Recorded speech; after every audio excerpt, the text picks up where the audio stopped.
How's it going, everyone? JurassicNinja here, and in this side-by-side episode, we'll be kick-flipping our way through Tony Hawk Pro Skater 4, which was developed by Neversoft and published by Activision. I think that Viagra should have been called Neversoft. The game runs on the Renderware engine, the same one as a GTA series. I guess that's where Tony Hawk Underground came about. They thought, hey, we use the same engine, let's make a GTA Tony Hawk game. Moving on, it was released in Japan as Tony Hawk Pro Skater 2003 and was distributed by Capcom. Tony Hawk 4 was released in 2002 for the Gamecube, PlayStation 2, PlayStation 1, Xbox, and Game Boy Advance. In 2003, it was published for Windows, Mac, and Tapwave Zodiac in 2004. What the hell is the Zodiac? The Tapwave Zodiac is a handheld game console that was released in November 2003. This thing actually had some pretty great titles such as Tony Hawk 4, Spy Hunter, Doom 2, and of course, Duke Nukem 3D. Hail to the king, baby! This handheld failed, of course, and was discontinued in 2005. Pro Skater 4 is a bit different from the previous three titles. In the other games, you had a set amount of time to complete levels in career mode, and in Tony Hawk 4, you had no time, and was free to explore the parks. Something I personally prefer, but I know it's really up to debate. You can play as 15 pro skaters and some fun unlockable skaters too, such as Sexy Lady, Django Fett, Sexy Lady, and Sexy Lady. There is more. I just like the Sexy Lady, which is voiced by Jenna Jameson. Tony Hawk 4 offers multiplayer online mode up to 8 players where you can play Trick Attack, Graffiti, Combo Mambo, King of the Hill, Slap, and Free Skate is, well, it's Free Skate. It's pretty crazy to think that Tony Hawk Pro Skater 4 was released on the PlayStation 1 in 2002. This sounds pretty crazy, but it really isn't as crazy as you think because it uses the same engine as Tony Hawk Pro Skater 2, so basically a cash grab as tons of people still were playing the PlayStation 1 in 2002. As stated earlier, it was released on the Game Boy Advance as well, and this is comparable to the Tapwave Zodiac release, but I can't really find anything but this footage online, so I can't really say which is better. But there are some really nice quality images online, and it seems that the Zodiac does look better. And that's where I'm going to leave this at. The Zodiac is probably better than the Game Boy Advance port. The next question is if Tony Hawk 4 on Game Boy Advance is better than Part 3. Well, let's find out. Well, dear viewers, I'm pretty sure once again it's the same graphics engine and looks and plays the same. Now moving on to the frame rate. The PS2, Gamecube, Xbox, and PC are pretty much locked at 60 frames. These Tony Hawk games usually always play pretty smooth.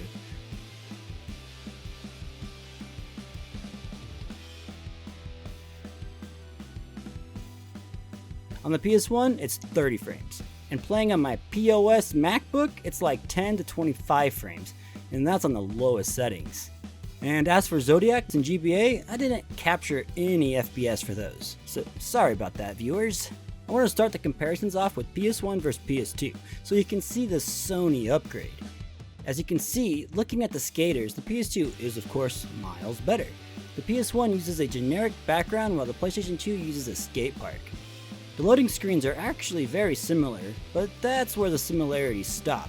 Once in game it is so different, but there are instances of commonality, such as the dock. And then that's all she wrote. Let's see if Tony Hawk 4 on PS1 has improved upon its predecessor, Tony Hawk 3. And well, not really, as it uses the same exact engine and models as you can see here. The draw distance is just as terrible on both, so exactly the same. A quick cash grab for the PS1 as I said before. Now let's look at the Mac vs PC. I am using a lower end iBook G4 with 1GHz CPU and 256MB of RAM, and this will play Tony Hawk 4 at low 640x480 resolution with distance fog and full screen anti-aliasing and high quality shadows turned off. That was a mouthful. Even with these settings, the game still runs lower than 30 frames per second. Like I said, it's a POS. My PC is max settings with the widescreen fix mod. Not really a fair comparison, but the reason for this is to show lowest settings to highest settings. There's obviously bad aliasing on the Mac, and it is overall darker in color, Also, no shadow from Tony Hawk on the Mac, but it's nice to see the shadows everywhere else. Looking at these two, the Mac running on these low settings looks pretty terrible. I bet this is what the PS2 version offers in graphics. Let's take a look. God damn, the Mac at these low settings looks great now. The PS2 version looks like someone hit its funny bone and it's just like static tingly thing, you know. But the PS2 does offer a Tony shadow.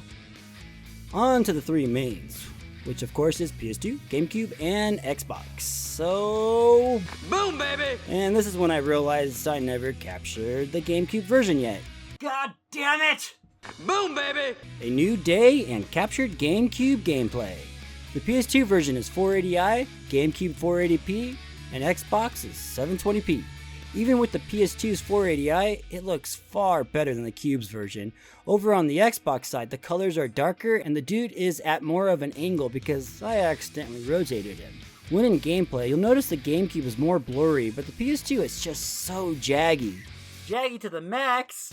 So it really depends on what is easier on your eyes, the blur or the jags. The Xbox is so smooth as hell and looks fantastic. The shadows on Tony Hawk on Xbox are also projected by the sun, while the other two, they're just there. But the draw distance is pretty much the same on all three. So far anyway. Bringing in the PC, which is at max settings, is very low on contrast, but PCs can edit that pretty easily. One thing I noticed on the GameCube was the water fountain was missing the water flow right here. Even when you get real close, it's not there. On the next level, the first civilian you see is different on every one, probably randomly generated. But what if I bring in the Mac version? Let's see if his clothes change. Alright, this is pretty odd, they're still all different. And I'm not going to dive too deep into this to figure it out, so I'll just leave it at that they're all dressed different.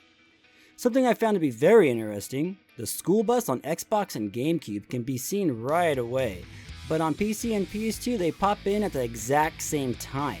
I even have max draw distance on for PC, so this is pretty odd. Take a look over here on the Xbox and PC. I mentioned earlier the shadow is actually projected by the sun on the Xbox, but also on PC, and this is a great example. The PS2 and GameCube shadow is mostly directly under the skateboard. Then as we move on a bit, you can really see the bad aliasing on the PlayStation 2. It's hard to say if I prefer the blur on the GameCube or the aliasing of the PS2, I just don't know. When loading into a level, the Xbox shows half the level and half the load screen, while the GameCube has Tony facing the opposite direction and some logo on the floor. Progressing one more frame fixes the GameCube issue, but on the Xbox, poor Tony is missing his head.